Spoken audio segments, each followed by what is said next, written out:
Paul Gunter is with us, and he is with BeyondNuclear.org, just this absolutely brilliant website that keeps us up to date on what's going on with things all over the world. He's the director of the Reactor Oversight Project at Beyond Nuclear. The Twitter, of course, at Beyond Nuclear. Paul, welcome back to the program.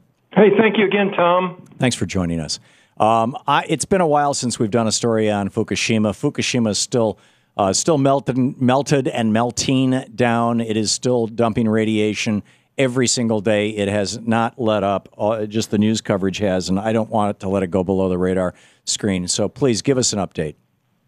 Well, right now we've got 4 reactors that are destroyed, and the problem is that current news is that the Tokyo Electric Power Company, using Japanese government money, is trying to build a 1-mile perimeter around the 4 reactors that are destroyed, and to sink about 90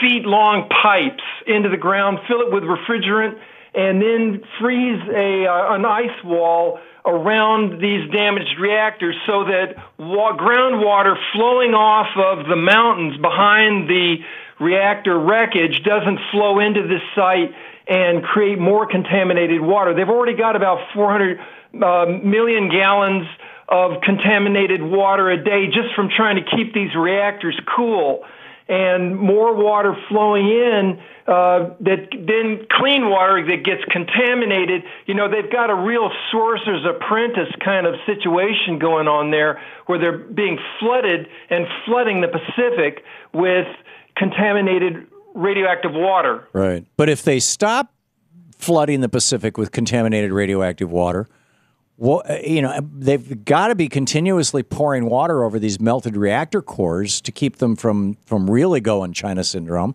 And that's going to produce contaminated water because the fuel rods are not all melted, but many of them.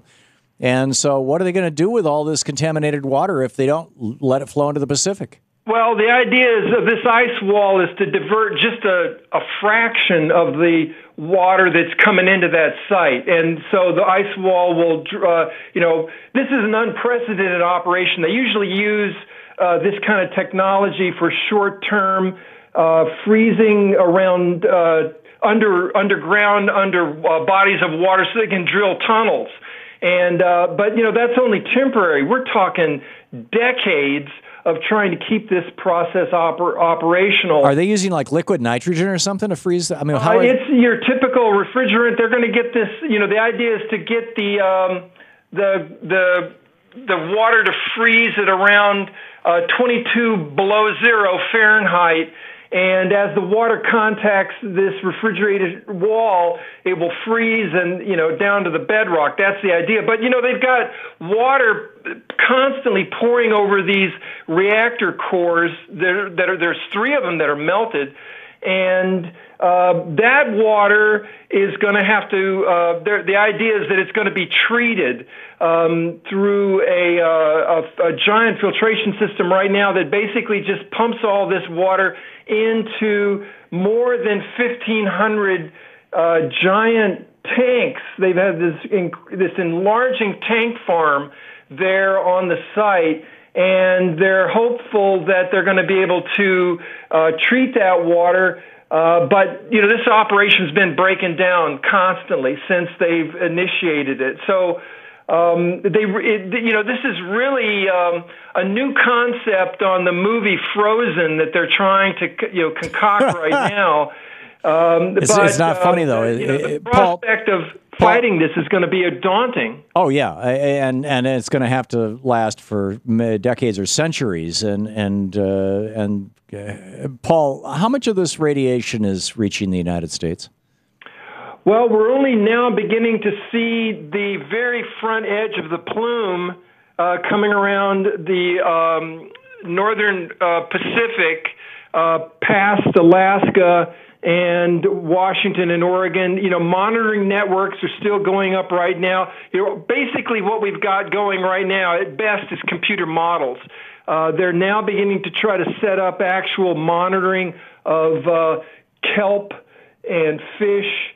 But the problem is that the U.S. government is still not getting behind this operation for monitoring for the radioactive plume, and it's largely money from academic institutions.